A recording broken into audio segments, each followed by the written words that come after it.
Estamos de vuelta. El día de ayer, esta ciudad sufrió uno de los peores caos de los que se recuerden por esta marcha, manifestación, paro, pero hay que decirlo como es, secuestro que los taxistas realizaron en su pleito, digamos, con las plataformas tradicionales Uber, Cabify, Didi, en la que ellos parten de la base de que tienen que pagar una serie de trámites y de cosas que rondan pues, entre los 60 y 70 mil pesos mensuales, que los choferes de las plataformas no pagan porque están encuadrados como servicio de chofer privado. Entonces dicen, esto no es justo, no hay piso parejo. Reconocen incluso que no prestan el mejor servicio, que hay temas de inseguridad alrededor, pero su queja era esa. Y como en este país todo se resuelve manifestándose y ahora lo que está de moda es bloquear el aeropuerto, por cierto, a ver si mañana a los miembros del Correo Mexicano no se les ocurre cerrar el aeropuerto para que ya no mandemos emails, ¿no? Claro. Digo, sé que suena sarcástico y a broma, pero estamos a 2 segundos de que esto empiece a pasar. Y aquí tampoco vimos cordones de paz de funcionarios del gobierno de la ciudad. No vimos a las mamás de los taxistas regañándolos por estarse portando mal. Y el día de ayer, el caos que provocaron, pues quiero que tengamos claro que tuvo un impacto mundial porque una cantidad espantosa de gente o no pudo tomar su vuelo o lo perdió, porque a un grupo inconforme, que tiene todo el derecho de manifestarse, se le ocurre, entre otras arterias, cerrar el aeropuerto de la Ciudad de México. Y a ese sí no lo consideraron ayer una unidad estratégica de seguridad nacional para mandar a la Guardia Nacional a desalojar. Encapsularlos. Lo que sí es que esto pone realmente en entredicho la gobernabilidad en esta ciudad, Juan Ignacio. Sí, a ver, considero que se está ya llegando a la costumbre de que las autoridades nos digan que no nos impresionemos, ¿no? O sea, las primeras reacciones es, sí, claro, no pasa nada, o como reaccionó la jefa de gobierno, pues no tienen ni por qué quejarse, ¿no? Yo la verdad es que, ¿no? Pierdo un poco la idea de que se están llevando a cabo esas famosas mesas de negociación, que además es una intermediación que no tiene en lo absoluto ninguna autoridad, dado que pues es el gobierno de la Ciudad de México quien regula a los taxistas, ¿no?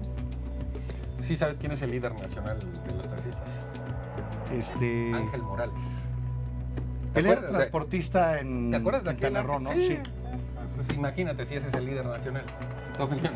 Bueno, mira, ayer para que nos quedamos en el tránsito, creo que generó mucha frustración. Enojo. Sinceramente. Coraje. Muchísimo coraje porque sí está muy decente, Mauricio. Yo creo que ya en los siguientes programas tendremos No, es que naturalmente dices, no los voy a utilizar. Es un servicio que yo creo que no tiene piso parejo, efectivamente, porque ellos no pagan impuestos. Comenzando por ahí. Pero le veo el lado positivo y lo tomo 5 segundos. Ahí hay un punto, estoy de acuerdo. Sí, pero ese es uno de los muchos en donde ellos no tendrían por qué quejarse. Deberían darle gracias a las autoridades que todavía no los fiscalizan. Bueno, falta nada más que uno de estos días, si no estoy dando ideas, pues podamos también los contribuyentes manifestarnos y no pagar impuestos. Nada más que ahí sí. De acuerdo a la nueva ley, te vas a volver un criminal peor que un narcotraficante. Por eso te digo que vivimos tiempos inéditos. Es fantástico revisar cuáles son los efectos que están generando las plataformas, y hablo del derecho electrónico de los medios digitales, en ese sentido, conductas diferentes y las reacciones a esas conductas, ¿no? Simplemente prestamos un servicio diferente. Bueno, pues sabes que no me gusta porque rompe con mis parámetros. Bueno, vamos a estandarizarnos, pero para arriba, para ser mejores. Ojalá de verdad lo haga la autoridad. El tema es que la persona pueda escoger qué es lo que prefiere. Un taxi tradicional, una plataforma. Eso se llama libre competencia. Y está bien que los taxistas, si tienen un punto, se manifiesten. O los taxis pero y la plataforma. A ver, el taxi llegó tarde a la tecnología, ¿no?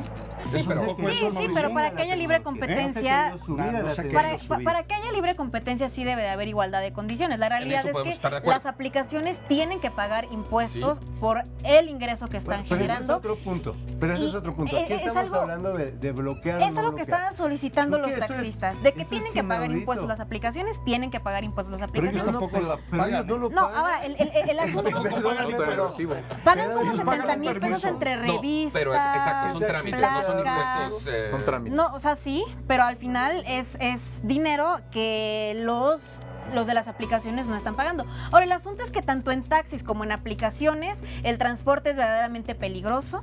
Cotidianamente, punto número 1, los taxistas tienen mafias dentro que secuestran, que extorsionan, que violan, que matan, igual que Didi, igual que Uber, igual que otras marcas. El asunto yo creo que más de fondo tiene algo político.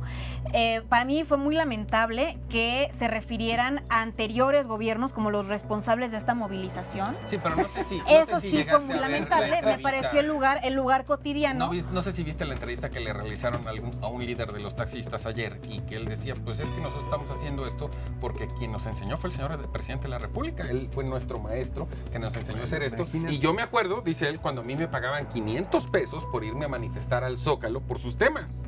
El tema está en la política que tiene. Ya lo dijo. El tema está en la política que tiene Claudia Sheinbaum para actuar ante las manifestaciones, que tiene una política primero de no represión y segundo de diálogo, que evidentemente está sacando de quicio a la ciudad, pero que en sus términos, ella lo va manejando conforme a sus principios. Evidentemente sí hay un atropello a los derechos de todos los capitalinos que no se pueden mover, que no pueden llegar a sus empleos.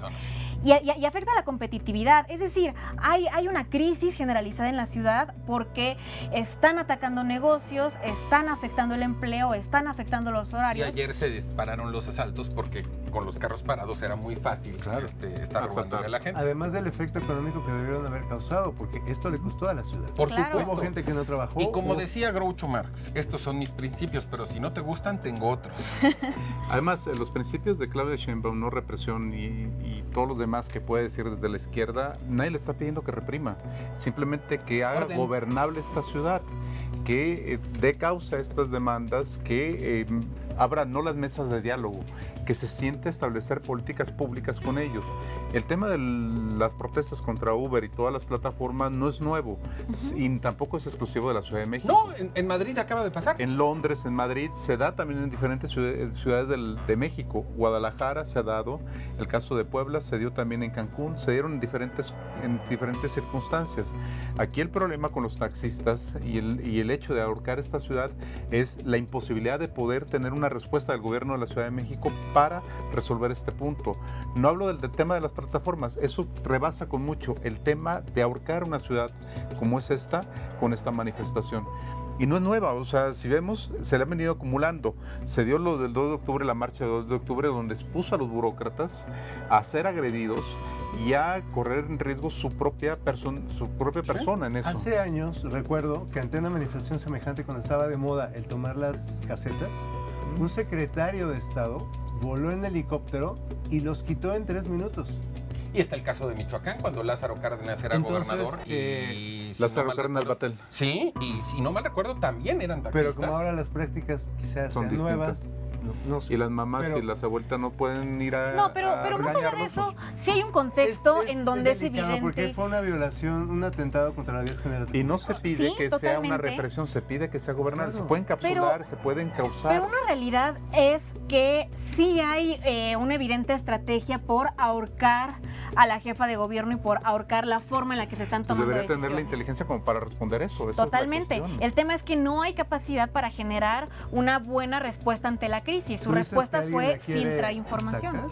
A ver, pero es que viendo el antecedente, como bien lo pones, el aeropuerto antes no era objeto de marchas y manifestaciones o de bloqueos. Empezaron los de la Policía Federal, nada más que ahí yo sí tengo que hacer la diferencia. Ellos bloqueaban el paso vehicular, pero sí dejaban que la persona pudiera pasar con su maleta caminando. Ayer los taxistas ni siquiera dejaban pasar a la gente a tomar sus vuelos.